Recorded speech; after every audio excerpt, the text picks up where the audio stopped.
My grandfather died for this. They said he died from cancer. It's a great story. Great story. But if we look into history and look at all of the revolutionary leaders, how many of them died from natural causes? Mm-hmm.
welcome to this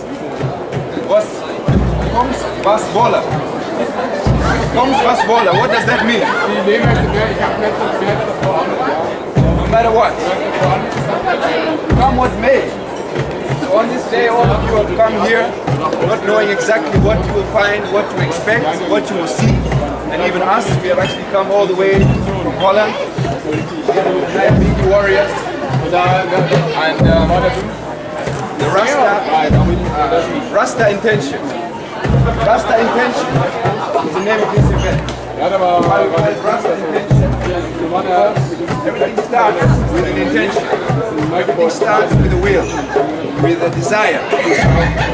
So whether we do it in Germany, whether we do it in Holland, we came here to share more about the Rasta culture. We came here to share about the journey of human beings.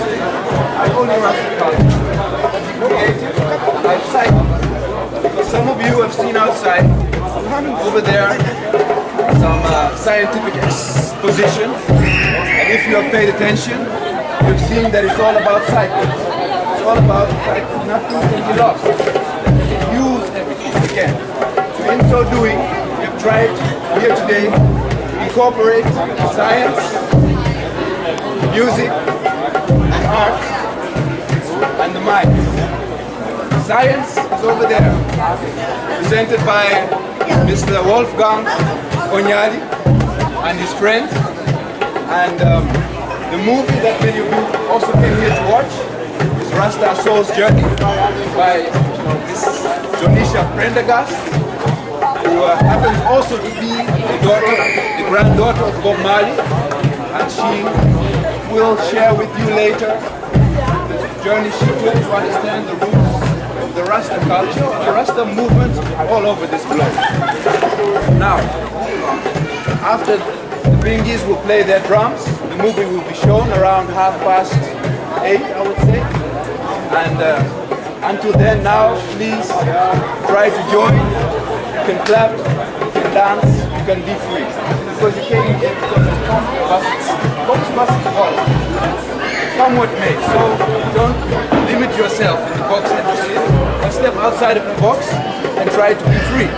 Try to express yourself. Because Rasta is not about, can I say, one way of life or theology or a doctrine. It's about freeing your soul, freeing your body through healthy thinking, healthy eating, healthy living, and creative expression as you see behind you. And please, can we have a round of applause for the Binghi Warriors, which came all the way from Holland.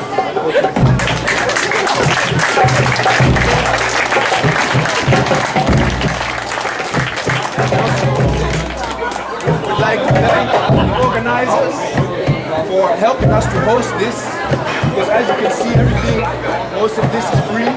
We all do this out of intention to share the positive side of Rasta culture, the positive side of closing cycles in nature, closing cycles in the mind, closing cycles in the body. So without further ado, you will witness some more Binghi drumming. Try and let it resonate with your heart. Drums, which is central to every human being. It doesn't matter where you come from, who you are, what you believe in, what you believe. We all have a heartbeat.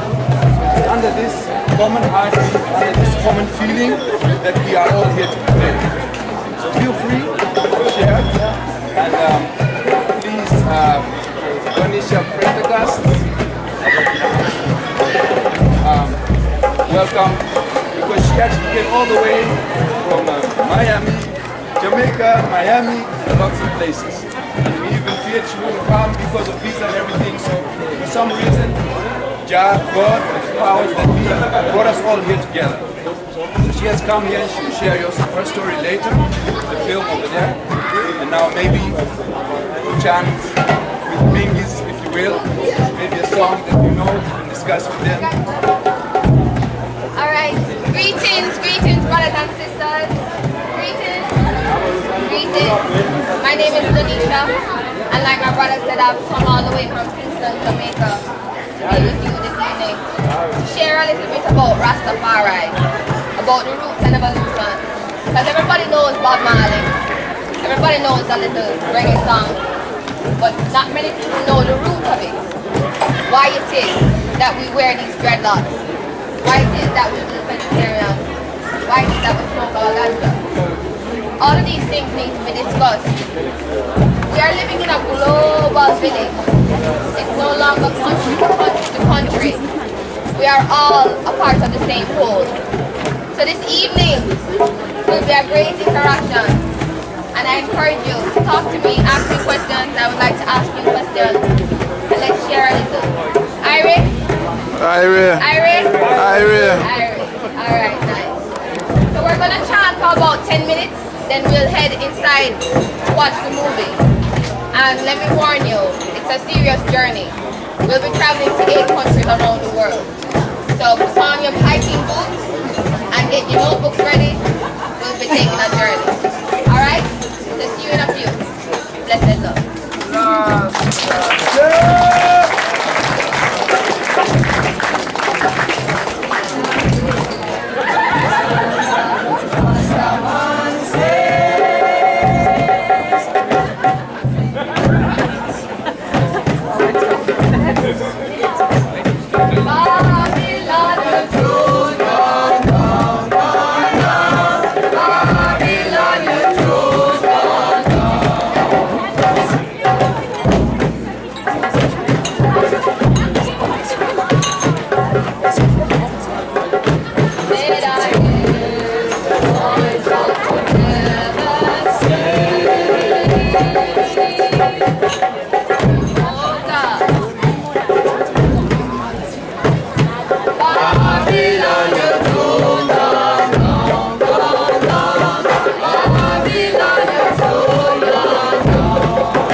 sorry. Right,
understand my role in this world, what I am to do, who I am to be, these experiences that I'm having, what am I to make of them? Why am I here in Germany? Yesterday I was in Miami and the day before I was in Kingston. You know, I've been traveling for 7 years consistently. I've spent most of the year, I spent outside of my own village, in hotel beds around the world, trying to carry the message. Bob Marley wasn't just a singer. He wasn't just an entertainer, a pop star. Some people see him as a sex icon, all these kind of things, you know, tight jeans and the leather jacket and the... It wasn't all of that. That came to be a part. He started out as a ghetto youth. Actually, before he was a ghetto youth, he was a youth from the country. He was both black and white. His mother was a black woman and his father was a white man. So immediately there's a conflict. Immediately there's no space in the world to understand who he is because he's Judah or. Bob Marley was a man who came with a lot of pain. And because he was so true to his pain and true to his channeling, I think that is really what inspired the world the way it has. Because at the time when his music came out, nobody was saying anything as revolutionary as he was. Nobody was being as honest about the things that were happening in the world. Rastafari started out in Jamaica as an African-centered movement by the ex-slaves. But it has evolved all over the world. Right now we have Rastas in Israel, Rastas in New Zealand, Australia, India. Everywhere around the world you'll see a Bob Marley t-shirt. Am I lying? Talk to me. You know? I've been to some crazy places and hear Bob Marley songs just randomly playing. You wonder. Many people don't understand the English, but they still feel it. Like he says, who feels it knows it. We are spirits on a physical journey. We are not human beings like the things that they say we are. We are spirits manifested in the physical. See. Is there anybody in here who dreams and then sees them manifest in front of them? Has anybody ever had a vision and seen it come to life? Forethoughts. You know, how do we explain these things if we are physical beings? Why I like to make a movie? Well, to be very honest with you, the producer, her name is Patricia Scarlett. She approached me. She was doing a documentary. She wanted to do a documentary about Rastafari around the world, not just limited to a Jamaican perspective. And at that time, I was an actress in Jamaica, and I was doing a lot of community work. She reached out to me, and then we started this journey. 8 countries in about 5 years. Lots of no sleep. Lots of missing days from school to accomplish this, you know. I felt it was very important, especially for me at that time, because this is Bob Marley's granddaughter. But what does that mean? What is Rastafari? I wear these dreads, but do they represent me? People treat me differently because I have my dreads now. Do I want to be treated differently? Am I prepared for that? I needed to challenge myself because I was growing up in a home that was very comfortable, very sheltered. Come from a family of celebrity. So it's not very easy to do simple things. Like I look at my Uncle Damien, for example, Junior Gang, with his locks swinging on the ground. Me name Junior Gang. You know? He's about 5 years older than I am. And I can go into the supermarket, I can walk down the street, I can do whatever I want to do. But if he tries that, people are, oh my God, can I get an autograph? Oh my God. You know? So I realized that even though we're from the same generation, we travel different paths. He will never ever be able to go into the supermarket again and not be recognized. But with me, I have the opportunity to define the celebrity I want. Because I'm 3rd generation Marley. I don't want to be seen as a celebrity, so all I want to do is take pictures. No, I'm a community activist. My grandfather died for this. They said he died from cancer. It's a great story. Great story. But if we look into history and look at all of the revolutionary leaders, how many of them died from natural causes? Mm-hmm. Mm-hmm. You know what I mean? So let us look beyond what they teach us and really search for the truth. That's what this journey has been about for me. Donisha, Yes, sir. what is the essence of Rastafari for you? The essence of Rastafari for me. The essence of Rastafari for me is being able to say hi. I'm Donisha. Mm-hmm. Nice to meet you.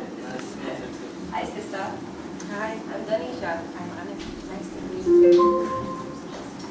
It's being able to connect with people truly and honestly, without reservations, knowing that we are all the same blood. We're all the same. We have to eat, we have to sleep, we have to love. We hurt. Nothing separates us. Not money, not class, not skin color, not nationality, none of those things. And that's the greatest thing about Rastafari. It has made me free from all the physical limitations. It's about freeing yourself from the physical limitations. It's about freeing myself from the physical limitations. Yes. All right, I see we have a picture. Give thanks for the reasoning. Stand by, I'll be around. See? They had their own king, they had their own faith. They thought they were the children of God and they were afraid of nothing. The government right away realized how dangerous they were because those people were thinking totally free. They were not frightened of anything except thunder, lightning. Those people were dangerous. They were going to inspire the others to become free too. Then who would do the work? Who would make the profits? Howell was giving them a way to get to work and make money for themselves. Yeah. From that and to develop our culture and to become who we are. And it was working. For years it was working. Until the government decided that it was working too well. And people were coming together too strong. And they were knowing themselves too much. So they started to shave Rastas in the street. Kill Rastas in the street. Lock up Rastas, lock up Rasta children. Take away Rasta children from their mothers and their fathers, never to be seen again. Those are the troops of Rasta. Not the colors that you see. And not this dreadlocks thing. Those are the troops of Rastas. Those are the things that you see, that we make you see. But what you don't see is the real truth. How Rasta is really treated. If I never knew what I knew,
thanks for sticking around. As you can see, soon we will see who the real revolutionaries are. You see?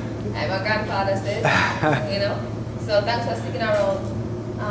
Questions right away. Comments, observations, learnings, misunderstandings. Yeah, I've seen the film for the second time, and what touched me most was the last part, where you told about the injustice done to Leonard Howell, and still, if you still read the stories, people are still talking like he's a racist or a fool or. Rastafari. Okay, let's talk about being people. You know, when you go into a new school, you want to be cool, right? You don't want to be the odd one out. Leonard Howell, for some reason, as history evolved, he became the odd one out because he wasn't really that cool. Mm-hmm. He never wore dreadlocks. No. He, in 1930, when Rastafari as a movement first started to gel and come together, there are certain things that he upheld as principles that people now have strayed away from, based on ego, you know. So I think the reason why that last part touched me so much was because I grew up in a Rasta family and I never knew about Leonard Howell. No, yeah. See? I never knew about the history of Leonard Howell, and I felt that injustice was done to me. Yeah, but he accomplished a lot, eh? They were completely self-sufficient. Self-sufficient. The last part of the documentary shows why the political powers broke the Rastafari communities, because in the late 40s and the 50s, we as Rastafari people were the only ones in Jamaica who were able to be independent and self-sufficient, meaning we didn't have to work for the colonialists anymore because we were farming our own food and building our own bakeries. We didn't have to go to the supermarkets anymore, and that was a problem because the slaves weren't supposed to make money. And ganja was the first way that the black man was able to make money in Jamaica. When the Indian brought the ganja seed from India to Jamaica, it wasn't illegal because for the Indians it was a part of their spirituality, their religion and thing. And then when the Indian and the black man became friends and they started to farm it and sell it, they made money. Colonial powers didn't like that. So they made ganja illegal for the black man, but the Indians were still allowed to smoke it. Yeah. So since we're in India, I'll talk a little bit about India because I'm sure people wonder, Rastafari, India, what does India have to do with Rastafari? Well, a lot. A lot. The greatest gathering in all time, just this year, at the river Ganges, a whole heap of sadhu. Yeah. About 3 million people, or 6 million, I don't know, I have to lie about it. It happens every 3 12 years. million people come together, and all of them is dreadlock people. And for a fact, I was reading a little history and them called India also, Little Ethiopia. In India, Indians are also some of the most ancient people on this earth and beyond the earth in terms of spirituality and understanding the cosmos and all this kind of thing. So in the late 1800s, when slavery was abolished, meaning that the slaves were free, the colonialists needed people to work for them. So they imported Indian indentured laborers. And like the documentary said, with them came curry, came ideas of Hinduism, living outside of the city and in the hills. The idea of not having to kill to live. Yes. Many of these practices were borrowed from the Indians because at that time we were ex-slaves. So remember that our culture and traditions had been degenerated. We were new. We were newly evolving cultural beings. So the culture of Hinduism played a great role in the evolution of Rastafari that you see today. The sadhus, which are the holy men with the dreadlocks that stretch all the way down here, that was one of the first images that the Jamaican got of a dreadlock man. And the mama. And the mama, but the first image was from the Indians. Yeah, this is still a picture, eh? Yeah. A very old picture. Yeah. Yeah. What is interesting to ask for me is when I look at the situation that has been going on from my youth, And I was like 4 or 5 when I see Bob Marley first time on TV, and it was like 25 years old when I found that I love Bob Marley from I was 3, because it was like I forgot it. But when I looked at that video again, that particular video, when I was 25, it came back to me that I loved this man when I was 3 years old, and I wanted the same hair and thing. But when sometimes in my surroundings, natural city and thing, you have one parent family, and they love to dress up their children and put dreadlocks in the hair. And then when the youth, 15, 16, them cut it off and start listening this hip-hop music. And how was this rebellious time for you within this Rastafari liberty? Well, I just started growing my crown 10 years. So even though I born and grew up in a Rasta family, the option was always given to me. As a matter of fact, my mother didn't want me to lock my hair until I reached 18. She always said to me, you don't understand. You don't understand what you will have to go through. Because That is beautiful. You draw both positive and negative energies. Yes. And the Like you said in the beginning of the Yes. movie. Yeah. That was just a few weeks after I decided to crown myself is when I had the accident. The car Conscious choice. Yeah, because it's the energies. It's like you've just tuned in, Mm-hmm. and you don't have to grow your dreadlocks to tune in to the energies. Let's not be confused, you know. But I mean, you don't have to dread to be Rasta. As a matter of fact, enough people where you see dread is not Rastafari in them heart. Not reggae musicians who are out there singing the music and doing all of the scan them, and it's just entertainment, you know. Mm-hmm. I'm very wary of that. Because my grandfather lived and died for this. He traveled stages all over the world and performed for people, but he wasn't performing. You know, he was delivering a message. He was preaching. You can see he was in the spirit. Always. Yeah. You see Bob Marley and you don't see him. You see this physical being, but it's just a spirit moving. Moving through his tempo, yeah. Even in Zimbabwe. See what I'm saying? Cosmic throat, yeah. Like when he was in Zimbabwe in 1980, when Zimbabwe got independence, the president invited him, Mugabe. Mugabe is still alive. Still alive, still president. Not going to talk about that though. But when they started throwing the tear gas and everything on the stage, he was in Bob spirit stayed there. the entire Everybody time. gone and Bob still there. Everybody run off of the stage. He's in spirit, Bob's huh? still in spirit, Yeah, not seeing nothing. yeah. And by the time he opened his eyes and realized what's going on and he called the people to order, the first thing he said is, soon we will find out who are With the the real revolutionaries. And Yes. the people left it there. Yes, you see? Yes. So that alone show that means not entertain my youth. Isn't that the most important message, to live from the spirit? Because most people focus on the outer aspects of Rastafari, but when I see Bob Marley, I see somebody living in the spirit. Yes. That's make him a real authentic man in my eyes. And I don't want us to over-romanticize my grandfather either. Of course, he was a Because we Romanticize. yeah. Because he was a man. Yeah. Just like all of us on a trot.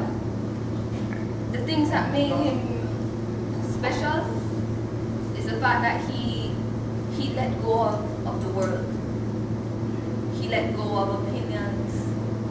He just tuned into what was going on with him. Yes. And he never wavered in his faith. Right there. That's a hard thing to do today. Very hard thing to do. Imagine in the 60s and the 70s how much more harder it would have been. Yeah. You know? So I look at that and I say to myself, well, today, who am I then? Mary. You know, we all have to be stronger and more militant in saving this world. It's no longer a color thing or a nationality thing. Get up It's and now stand about up. It's a new world order. humanity and spirituality. If we look into the world and see what they're doing in the world today, small things, the small ways that we can, like even this interaction here, it's a small thing. It's on a small scale, but the impact can be so great. The ripple effect. Yeah. Yes. And that lies in every one of us. There must be a reason why we're all in this room right now. Yes. Must be a reason. Must be a I reason. don't believe in coincidence. Everything is divine, and every person that I've ever met and counted in my life is special. I know that because I know I'm special. So any energy that comes to me must be special. And it's the same way you must think. Any energy that comes to you must be special because you are special. Divine nature. They say God created man in his own image. God created man in his own image. Then who are we? Are we not God's too? Because if we were created in the image creator, maybe he created us to continue to create. Maybe he needed some help. You know? That's why I said these things that we call dreams and visions and ideas, it's like a remembrance of a life before. Or the soul has traveled to the future and come back. What happens when we sleep? You know? So many questions. A lot of healing is going on in sleep time. Yes. I watched a documentary once about a gentleman coming from the Amazon to try and reach out to people in New York to get some help. And it was his first time taking a plane to New York. And he said his spirit got there before him. And that opened up my mind so much. You know? His spirit got there before his physical got there. So his spirit started to do the work before his physical got there. He traveled beyond space and time. We are that powerful. Yeah. Anyways, I'll talk about a long time, so please ask me a few questions. I'm going to try to But it's very interesting though. Yes, sister. How long did it take How long did it take to make the documentary? In total, about 8 years. Pre-production, meaning, you know, figuring out which countries we're going to, working on logistics, raising the money, then actually doing the production and editing, about 8 years in total. 4 years travel. So, yeah. And it was like, I think like a lot of stories that were just coming out, and I have to admit the film was very long for me, I'm tired. Yeah. But I think it's this thing where you want a lot of voices to be heard and no voices to be left unheard and not to be included. But it was very beautifully made. I really liked the fact that I'm from Cape Town. South Africa, yeah. And when you showed some of the clips from Cape Town and something very interesting that is happening in Cape Town with South Africa or whatever, is that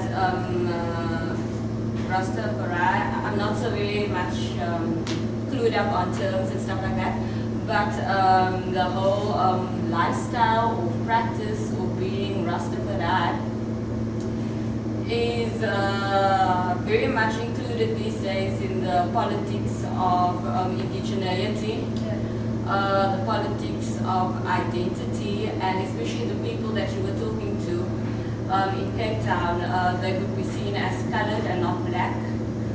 And it goes very much back to the apartheid system where people were classified as white, black, or colored. And colored was in the middle, so it was neither black nor white, and it was created as a racial category and racialized identity. The thing that did happen then after that is that a lot of people and the kind of rhetorics and discourses that you hear these days are that colored people have no culture, they have no identity, they do not know where they belong, because colored people in essential are mixed race people or people of mixed ancestry. And what a lot of people that you were showing in this film from Cape Town would be seen as colored. And from my experience, what I've noticed is that a lot of young people, especially at the university that I come from, are taking on this lifestyle, this practice of becoming Rastafari to claim the identity and also to claim the indigeneity, because a lot of people that I've seen in this film, they would also have a Khoisan ancestry, and Khoisan are like some of the most indigenous people from the Western Cape and Cape Town area. And so what is happening now is that Rastafari at one level it is claiming this black consciousness, and we are black instead of being colored. But at another level, that is what is happening now, is that people through claiming this Rastafarianism, they are claiming the indigeneity and the Khoisan ancestry. What is also happening now also when the women was talking to you, that a lot of them, they were kicked off their lands. It is also now being used through Rasta, through Khoisan, with land claims and fighting for the land back. But what is very interesting also is that on the one hand, like with colored people taking on becoming Rasta to claim the blackness and to claim the indigeneity, and is that a lot of people who are then seen as black and would then have an ethnic identity of being Xhosa, Zulu, Sotho, or Sepedi, or whatever, they are also taking on this Rastafari. So that's very interesting because in essence you would think, okay, yes, you are in Africa, you're in South Africa, you know which tribe you belong to, but yet here you are taking on this, and that's also then causing a lot of politics and debate among their own people. But it really brought back like a lot of things for me, so yeah. I identified what she's talking about being nor black nor white, somewhere in the middle. In Jamaica, we don't have color. Yeah. We have black, white, uptown, downtown. Alright, let me start it from here. Last year I went and I did a documentary in Africa. I went to 6 countries in 50 days, meeting artists on the ground. And one of our guides was with us. He has known our family for very many years, so he knows what Rastafari is all about. Africa, we defend Africa even though we are Jamaican. So we're late one day and he says, you know, why are you guys always so late? You can never be on time, never on time. And we're laughing and we say, we're on African time, man. And he's like, yeah, but you are not African. And for the first time, that was the first time somebody had told me that I'm not African. Because as far as I know, I'm an African born in Jamaica. But what does it mean to be Jamaican? I had never understood that because I was always seeking to be African. It's a very interesting dynamic because we were stolen from Africa, remember, and brought to Jamaica. So do we identify with this as indigenous, or do we identify with Africa as indigenous? Rastafari creates a space where you don't have to identify with either or, you just are. It's a safe space. And I think that's why people from different tribes in South Africa can use Rastafari to reclaim their identity, whatever they decide their identity is, and their indigenuity, whatever the word is. Rastafari knows the color, it knows the age, it knows the sexuality, it knows none of those things. You know, Rastafari demand the right to be free and be whoever we want to be. That's why people identify with Rasta. This is deja vu right now. See that? Really? It started with this. That feeling, eh? Yeah. I'm on the right journey, man. I'm on the right path. Any more questions, comments? Yes, my brother. Did you change your opinion after your journey? I mean, you grew up in a Rastafarian family, so you knew many of these facts, so many of your history. So did this journey change your opinion? It definitely changed my opinion on a lot of things. It helped to reaffirm a lot of things. It also helped to nullify a lot of things. Being born in a Rasta family and being a Marley, you assume that you're a Rasta. You know, everybody around you is Rasta, everybody says Africa, everybody wears red, gold, and green. But we don't. The history of Rastafari is not as easily transmitted as the images. See. The understanding, the overstanding of Rastafari is not as easily overstood as the eyes would see and want to believe. And once I went on that journey, I started to realize a lot of things. I even started to question a lot of things with my family. You know, my grandfather was a revolutionary. He wasn't a musician. Where's the revolution, fire? You know? I started to question my own self, like, what am I doing? Have to do more. It also helped to broaden my perspective to see that Rastafari is not just a Jamaican thing, it's not just an Ethiopian thing or an African thing. It's a humanity. Universal. Everybody in humanity needs Rastafari. And even though it evolved from Jamaica and Africa, that's the root. That will always be the truth. But let's not be limited by the truth and by the root. Let's evolve and find more. Rastafari. And be free. It's, you know, yeah, I'm tired of the division, I'm tired of the misunderstandings, and I'm afraid to talk to you and you're afraid to talk to me, and over all of that. Could you say anything about diversity? Yeah, diversity. Yeah. Diversity. It's a very interesting word. Diversity. Because as I came in here, one of the first things I asked, is anybody in here O positive? Yes. A positive, A negative. Nobody knew. I heard somebody say, well, why? Just to show that we're all a part of the same bloodstream. There ain't nothing different between us, but geography and the evolution based on those circumstances. Ideologies. In Ethiopia, it's important also to think like that. There's no diversity. Amar means different people together living in one community. No matter what, which race, class, creed, or anything. It's all the same. Which I have learned from Abuna. When I talk to you, it is the same.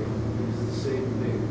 So one energy, one job, one creator. Imagine if we didn't have the ability to see. Think we'd think the same? Think about it for a second. Come again? Yeah, the If we didn't have the ability to see, yeah. if you met people like this, hi, you touch their face and you touch their hands and you have to Would you use know you are different black? senses. Would you know you are black? Would you know you are white? Would you know you are Indian? Would you know you were? Stevie Wonder knows. It don't matter. That's what I'm saying. Yeah. At the root of it don't matter either. One It time does. I used to fight it. No, it does, you know, but really? To be self-conscious, it does. No, yeah.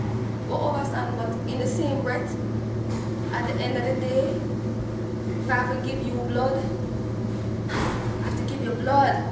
You need my blood. It no matter what the color of my skin, you need it to live. Right? There's no diversity. You know, these are just terms to keep us separated and continue to. Diversity. Yeah, man.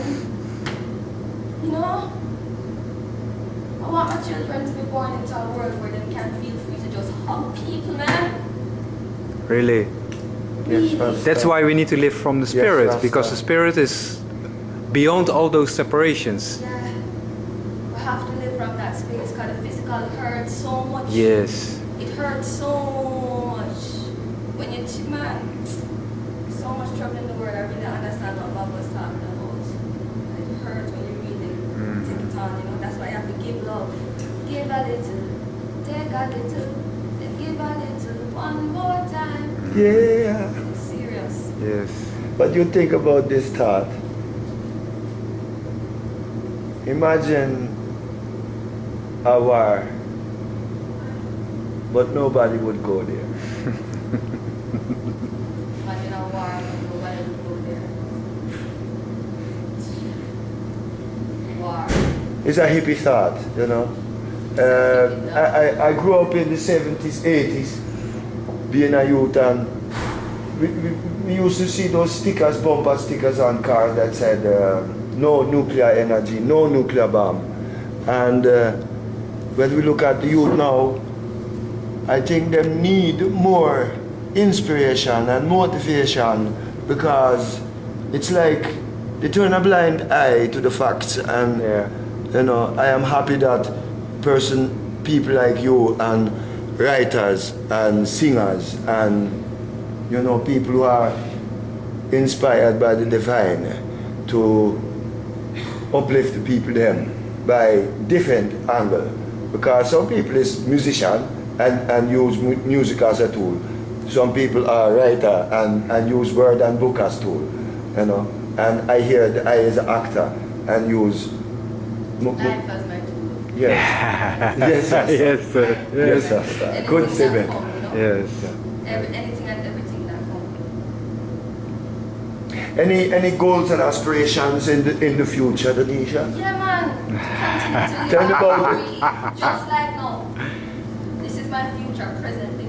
Mm-hmm. I live in my future. I create my future. Just my like- brother said to me today, where's home? Home is in my head. That's what my grandfather first Yes, said. yes, Yes. yes. I understand. Yeah. You create home wherever you are. Do you feel like you're home right now? Yeah, because we're having a good time. We're in a positive vibration. Yeah. I wouldn't want to leave at the moment. Yeah, man. It's almost a trench town experience. Yeah, man, this is an Irish experience. Reasonings Errol, like this Errol, I sing are it too. important for the community. Just spaces like coming into this space today, I feel so good. But we don't have spaces like this in Jamaica, where you just have brothers and sisters just come and sit down and smoke, and then have the bonfire. Then you have a technology exhibit happening on sustainable living and all of this kind of great stuff. This is really forward thinking. Yes. In Jamaica, we don't have access to this kind of thinking on purpose. But we won't go into all of those politics. I could, when I look at this movie and it take me to London, Africa, different places, but especially the South African settlement. What is the name again? Nice, no? Nisa?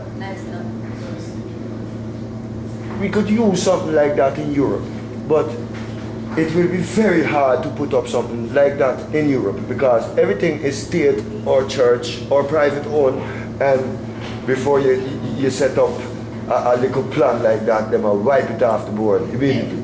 Let me show you this, right? Because Rastafari, the roots and the truth and the fruit will always be Africa. Yes. Whether it's Africa in a physical space, geographic space, emotional space, spiritual space, mental space, Africa. While we're in Babylon, let us know that we're not working for Babylon. We're learning the tricks and the trades of Babylon, so that we can advance and move forward to rebuild our nations. This is truth. Yes. You understand what Babylon is? Babylon, the capitalist system, the health system that really don't want to keep you healthy. The Bob saying So- that The system food is the system that vampire. don't want to tell you that the food that you're eating is giving you cancer. Yes. The health system that gives you children vaccine injections that are filled with HIV. Yes. Kind of thing. Talk. Yeah, Yeah. man. We have to be aware of these things. Prepare ourselves to be outside of these things. Really, Our own- really. Like Leonard Howell again, how he started, because he was independent from those things, the food, the medicine, the Yeah. herbs. We have to, and it's not that hard, growing food in our urban settings. Inside the apartment, you can grow herbs that you can use to cook, tea, medicine. It starts there, Yeah. We eat 3 times a day if we can. Grow our own. How many seeds do we plant per day? Yeah. See. Who You would see? plant the seeds Yes, after sir. we have eaten? Even I was thinking that because I live in a city now, and I only have a balcony and no garden, but there are these little plots that you can rent from the government or the city council, and I've been thinking about it for a while now, but I think I have to Really? put this thought to reality, Really? because I need Grow my your garden, own. I need my soil. You can't I trust the need food to, anymore. And also that, Yeah, you but can't also trust the to food ground anymore. myself and to play with the dirt. You have to play with the dirt. You have to respect my heart. These things are true. They sound very strange, but these things are true. When is the last time you walked barefooted? Like outside? I love it. Just to feel the grass. The grass gives me Yes, bones. yes. You know, Tickling when your is the last feet. time you go and you just touch a tree? Good. Thanks for sticking around all of these years to provide this oxygen for us. Strange, people are gonna say that, shush. But you understand what you're doing. You know, this place is giving us life and our regular is death. Yeah, so I won't talk much longer. I'm going to get ready to wrap up now. But let us sharpen ourselves, sharpen our spirits, our creative minds, sharpen our revolutionary skills. Let's read more books, expand our thinking. Let's not limit things to the things that the eyes can see, because the eyes fool us. Man may see, but many of them don't have no vision. So maybe we see the vision. Yeah? I give thanks for coming out, brothers and sisters. My name is Donisha. Again, you've seen Rasta, A Soul's Journey. So tell your friends about it. Visit our Facebook after the social media thing. Visit our Facebook, our website. But greater than that, take this information and plant seeds. Share perspective, open up minds and hearts, you know, and hug a little more. Trees. Thank you, Wolfgang, and the whole team for putting everything together. Rastafari, and Binghi Brothers, and Robin. One love. Give thanks. Yeah, man. Celestia. Give thanks.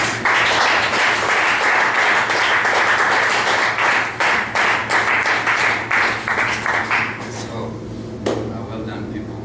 You have endured for a long time, and I think that kind of shows that there's something that sticks us, keeps us here. And I like the name of this event because it's called Come What May. And we had a lot of plans in terms of time, and things went differently. And I think this is one of the lessons that we learn, to be very adaptive and flexible according to conditions.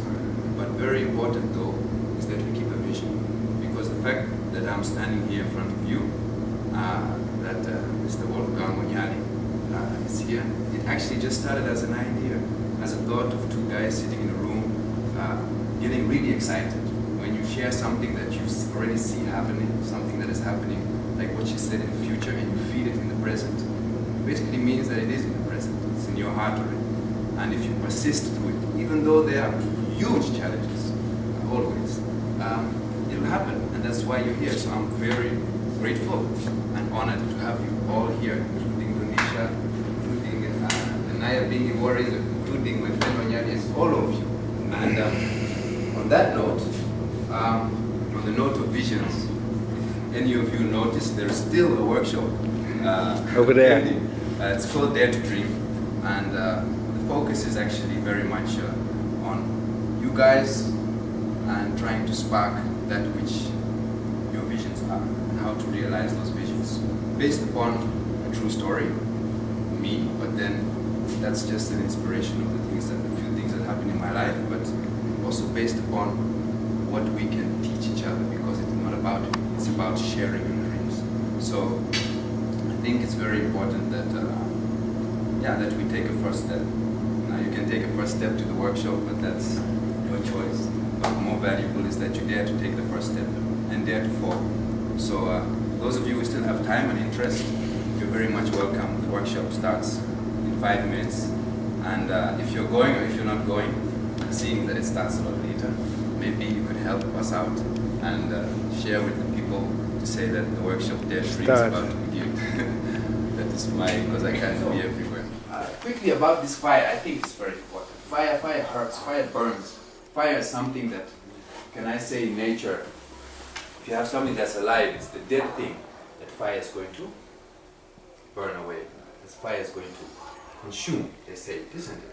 So I've learned that the more you grow, this fire gets hotter, gets very powerful, and you don't know, you can't believe, you know.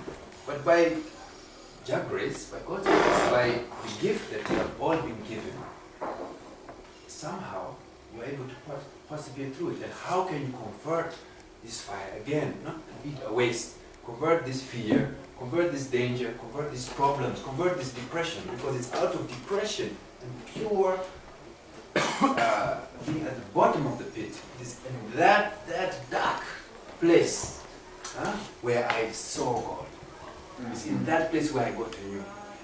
Not in the light place. It's way in the darkness. Not that I have to look for darkness, but I went to look for him. Well, actually, I didn't really look for him. But I found myself in trouble, down, everything I held valuable disappeared. All the friends, all the situation, everything fell. And it's there where I got to know. So there are hidden things in the things where you don't expect. And I really believe that fire has trained me. The fact that these students look at me and they're bored and everything makes me, if I want to try something, maybe I should try something else. I talk to them and others look bored, but they say, wow, thank you very much, what you said. So maybe it's me misinterpreting. So that fire is there to learn and strengthen. I think the fire burns everything away which is not real. Yes. That's the meaning of the fire, to purify. Purify. And that's why I put here, befriend your adversity. Because you, well, that's my view, I don't know. But because you will always, I've always faced adversity. Unless I reach that place where there is no adversity, I will at least understand who is my enemy, or what is my enemy, what is that which goes against me, so that I can know how to relate to it, know how to confront it, know when to walk away, know what to do, what not to do. You know, there's a saying in Baganda, that's Uganda. And my father always says it. He says that, you know how in Africa when a thief is found, someone finds a thief, everybody chases. He says, oh, there's a thief, there's a thief. It's not like this. Everybody chases, have to catch that thief. Mob justice, they call it, and then they... So what happens is that there's a saying, let me see if I can get it right, and it says that for the thief, it's the people around him, the enemy of the thief, which will show the thief where to run. Because when he's running in a direction, they say, hey, the thief is going right. He runs left. Ah, he's over there on the mountain. He goes down. So it's basically your enemies, although your adversity, which is your teacher, which can help you to know what you shouldn't do or should do. But without that, you can make that choice because you don't know yet. And actually, it's that heat. It's in fact, I've learned that when fear comes, there's a moment of great inspiration and energy, but it's like, you don't know what to do with it, you know? Yeah. It's too much. Yeah. I can't do, I have never done this before, I don't have this capacity. And that makes you believe, because that's a kind of guidance. For me, if I experience those kind of things, that even Jah is hidden behind things, you might think, why? Why are those things happening? Negative things. Yes. Behind those things, Jah is also working, because he sees opportunities for you. Yes. You are not believing yet. Yes. So he's giving you some classroom to learn some new lessons. That's what my understanding is of those things. Really, to see the wholeness of the whole picture. The wholeness. The wholeness, we talk about cycles. Yeah. Maybe you have a physics example of that. Actually what you're doing there, it's integrating everything into one. Doesn't mean to say you have to be the friend of the devil. No, but it means but he got his function. He's there. Yeah. Doesn't mean that the person that you repel, you have to be buddies. But you can't do like this. You can, even if you do like this, you feel him here. You feel it here. So how do you relate? How do you connect? And that requires confrontation. But all these things, they can help you. And saboteurs is also what I call it. Like when you're in a group, I've always noticed there are some questions of people that come and it's just there to cut you short. Like, why, you know?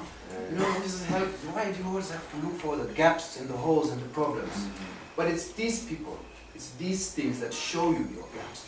It's these people that make you think outside of what you think and allow you to grow and fill those gaps. And really to build your faith, because sometimes they say it's a gap, but it's not a gap. You understand? So they're to stand up and have the right to try. They're to fall. So important. So important. Just like His Imperial Majesty, Selassie, Haile Selassie, first says, God gives us to enjoy only those fruits which we cultivate with toil and sacrifice. Now this is something that is not very nice. When you'd rather get fruits just by things which are nice. But me accepting this means to say that rather than wasting time while complaining about how heavy those boxes are or how hard it is that I stand in front of a class and nobody's paying attention, or how hard, why is it that the moment that it helps, fear takes over me? Why is it so difficult on me and they are so easy? Why is they so rich and me so, why? But that's toil and sacrifice, like this gentleman said. That is what's going to build your strength, that's going to build your power.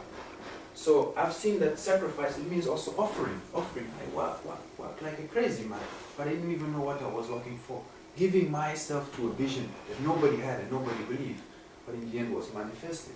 And we all have that power and that ability. So then sacrifice is an investment. Yes. Yeah, kind of. Yes. Definitely. Really, yeah.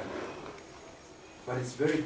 But you don't see the whole picture at the moment. No. Only afterwards we see it. That's why you can't sacrifice. Yeah. That's why, you know, like, this many religions know this, like, Islam as well, they say you have to give. When you come to that.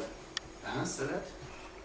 Yeah, that's right. What does it mean? That's the giving away of money and things. Okay. Now, one thing I've noticed about some of my friends, which is Muslim, is that they give a lot. And so much. You go to the bakery and says, here, eat. I say, but I'm okay actually. No. Take. And they give me this, and it's even forcing me. I'm uncomfortable, like, okay, I need you. And I'm really feeling full. I'm like, I can't eat anymore. But no, go ahead, get it. Give you more. And then you're even forcing you, you know. So it's like, it's an understanding of that same thing. But I would like to say that there is a danger, because the sacrifice is not something that you give and you get there. The sacrifice. That's handel. How do you say? Trade. It's not trade. Yeah. You know, it's like when I give something to you, and I expect you to give me something back. That's trade. That's not, I would say, the same as me giving it to you because I want you to have it, and then I go my way. It's very different, because trade means basically you give me this, I give it. So it's again you trying to control the situation. I know if I give you that, I'm going to go into heaven, or I'm going to get my. But that's the difference between religion and spirituality. Because religion is, if you really observe it, I'm doing good because I want to be in heaven, or I'm doing good or I'm afraid to be in hell. Yes. It's not. It's not genuine. Genuine. What is genuine? I know it's genuine. Why is it not genuine? Because you're bargaining. You're buying yourself into this because of a promise gift, or out of fear. Yes. Even heaven or hell. Yeah. But spirituality is living because you got that mission to fulfill, and you're feeling it, and you're believing it, and the whole world is telling you no, but still, that's the difference. And still also the difference between trade, it's like you are trying to control it. Yeah. You can't control it or everything. If I could control anything, all these sacrifices I made, I couldn't control when and how, if I was going to be or not. I could control if I was going to Malawi. If I would have tried to control to sleep in my old bed, it would have never worked out, I can tell you now. It came unexpected. It came when I didn't expect it. Why? As far as I'm concerned, is because when it came, man, I was really so grateful. I couldn't believe it. I was like, wow. And it's a special moment. So it's personal and it's unexpectational. And that's where the power lies. Because if you want to grow, you're going to go into unknown place. So again, if you want to grow to the place where you love to be, towards those visions, don't try to fix that road. Don't try to think that you are the owner of that road, because you are not. You don't determine whether the sun shines and give you energy and inspiration going to come. You don't determine the soil that's around you. You don't determine the fire. So no, now I don't want to.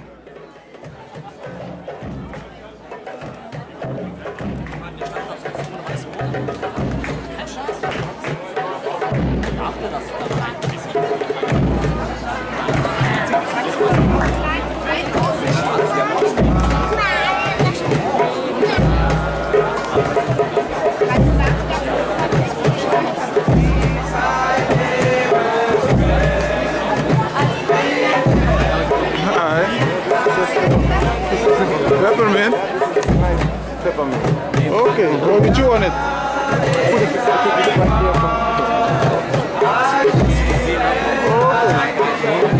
It's nice when you put it in water also. Yeah, man.